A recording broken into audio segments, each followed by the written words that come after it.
today we are going to make the caprese cake. Now if you see caprese, the word on an Italian menu, it either means a salad, if you find it in the entree section, which is with tomato, fresh buffalo mozzarella, basil and olive oil drizzled on top, which is delicious. But if you see it in the dessert section, it means that it is a chocolate cake. And the closest it is, I think, to what we eat in Australia is like a flourless mud cake with a lot of almonds on prosciutto with Alfonso. I had many different versions of the caprese cake. You can add more almonds and you can experiment with time to sort of find the version you like, but my recipe will give you just a basic starting point. On prosciutto we didn't have a blender, but the good news is today that we do, so it'll be much quicker to make. The first step I'm going to do is just to actually get the almonds ready is to blend them. So we'll put them all in here, and then I'll take them over here to the blender.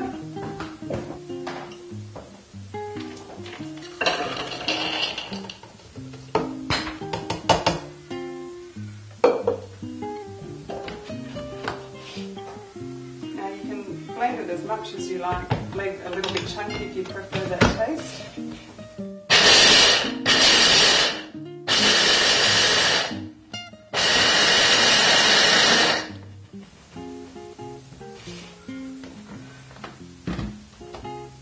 So I've just left that, and there we go. I've just left a little bit chunky to add texture to the cake. And the next step is to melt the chocolate, dark chocolate and butter.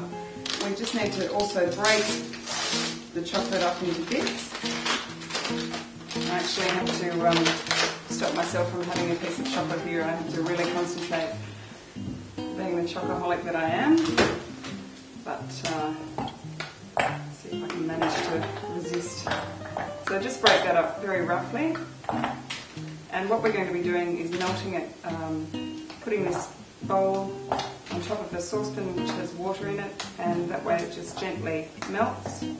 And you just have to be careful that it doesn't start burning or stick to the bottom of the bowl, so just keep an eye on it. And this butter's been out for a while. It's a sticky day here today, so I don't think you're going to have any problem melting this. I won't cut it up as small in such small sections. And we'll now just take that over to the stove to melt. So I'll place this on top of the saucepan, which has boiling water. And just, as I said, keep an eye on it, stir it. I'll just get my wooden spoon to keep an eye on that. Everything is almost melted, however, just got a little bit to go. What you find is that at the end, because the bowl is so hot, still very hot, you can almost just turn the flame off and just let it do the last little bit on its own. I think that'll be enough now. There's just a few specks of butter, but I'll go back to that in a couple of seconds, so I'll turn that flame off. So we now have to separate 6 egg yolks and whites, and if you can obviously put the egg whites in a large bowl, because we're going to be whipping those up shortly. This is a real test to see if I can separate the yolk and the egg. I was quite nervous, but I think I've done it. Okay, number 1.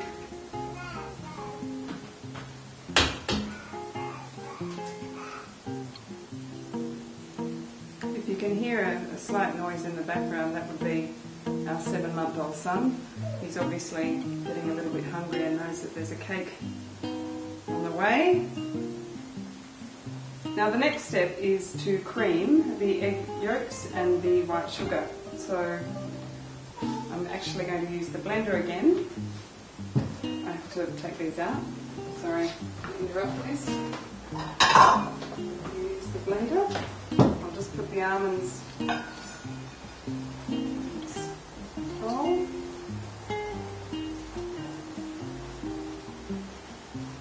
Now I'm not going to clean this perfectly because I think it all adds to the flavour. We'll just put the sugar in here. This is just caster sugar.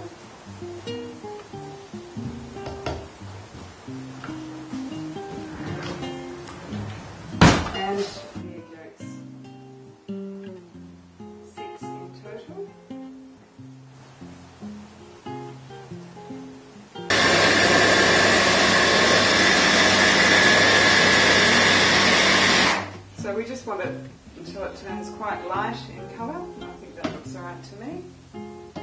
Yep, that's fine. And there we have it. You really do need a blender making this recipe because you're just going to be using it every turn. So that's ready. So there we have the blended butter and sugar, and now we just need to whip the egg whites.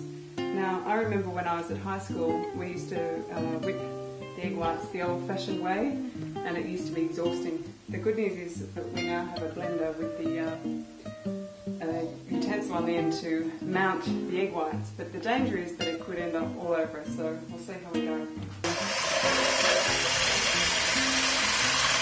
It's only a little bit that's ended up all over the kitchen, not too bad.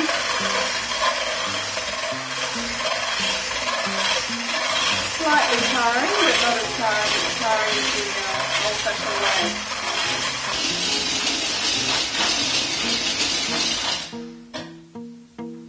Okay, and we're done.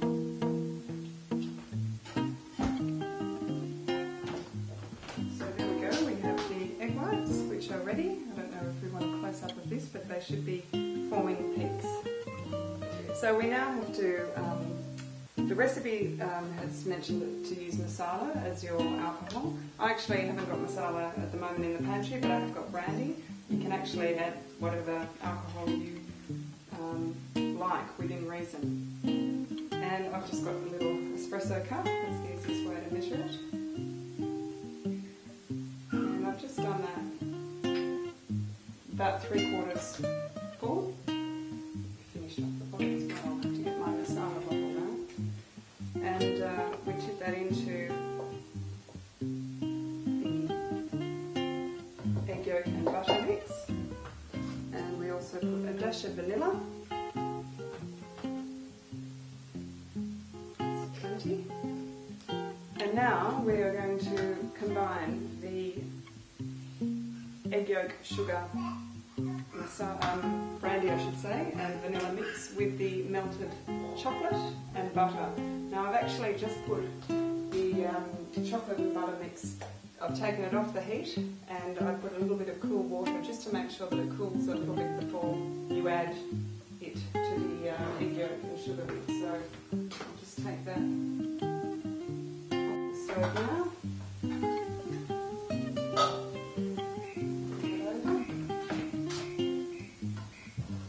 So now we just need, we're really in the final stages of making the cake. I can smell the chocolate and it's delicious, so I just want to get it in the oven. So I need to combine first of all the chocolate mix, the butter and the yolk and the almonds into one big bowl. So I'm just going to take this bowl here and combine them all. And this is the chocolate mix. Yum. I'll just give that a last little stir to make sure it's all melted.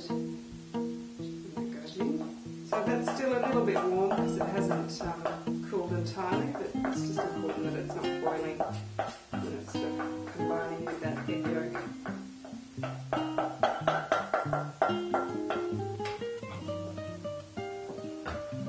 don't want to waste any chocolate, and if you weren't filming me, I might lick the bowl. Maybe not actually, this is the butter and the chocolate. It might be at the final stages where I'll have to sneakily ease out of the camera shot with the bowl to return later. Okay, that's pretty much done. And finally, just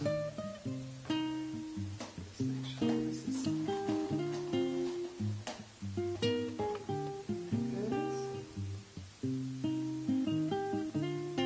beautiful marble effect. Delicious.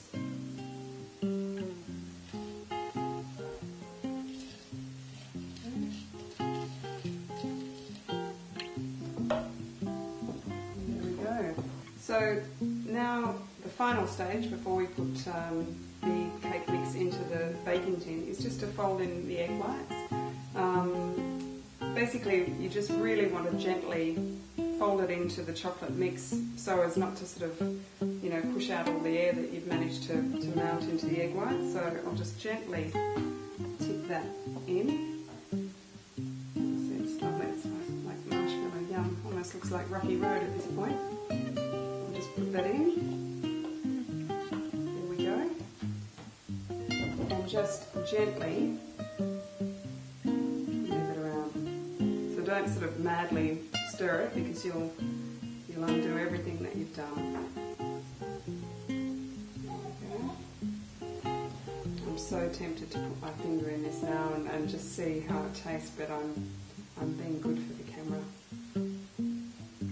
Okay, so I'm almost finished here. Just still seeing flecks of egg white, that's okay, but it's just much blended. Just making sure that on the bottom of the bowl, the almonds and the chocolate tend to sort of sink to the bottom, so make sure you've got nice big stirs to get that up from the bottom, and you'll notice that it obviously changes colour and becomes a lot darker once you've mixed it properly.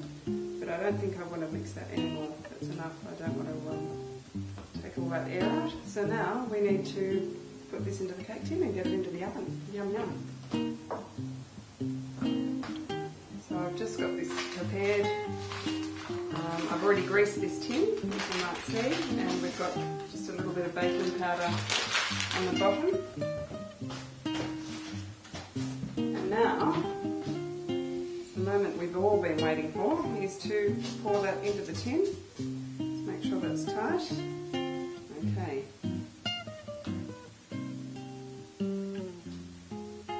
Yum. There we go. I might just get my handy spatula at this point. Oops. It's always good when you throw a bit. That's good luck in Italian when a bit comes out and hits the tablecloth. I'm lying, but we'll just say that's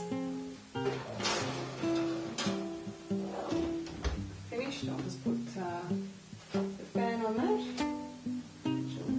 Cook evenly, and we've got the light, and try and resist the temptation to open all the time and look to see how it's going. You know, just peer in and have a look, and it should take about, it varies, an hour. I have a look at it, and of course just we'll use a skewer to put into the centre of the cake. When that comes clean, we know that it's ready.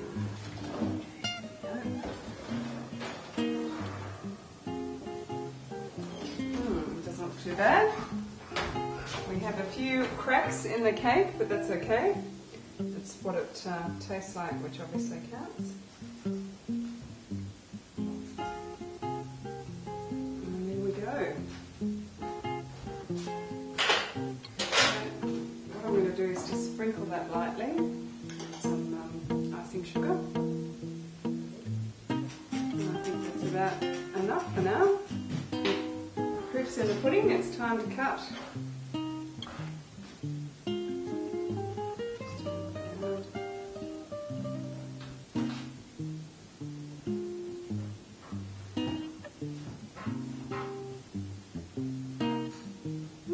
Seems pretty good to me.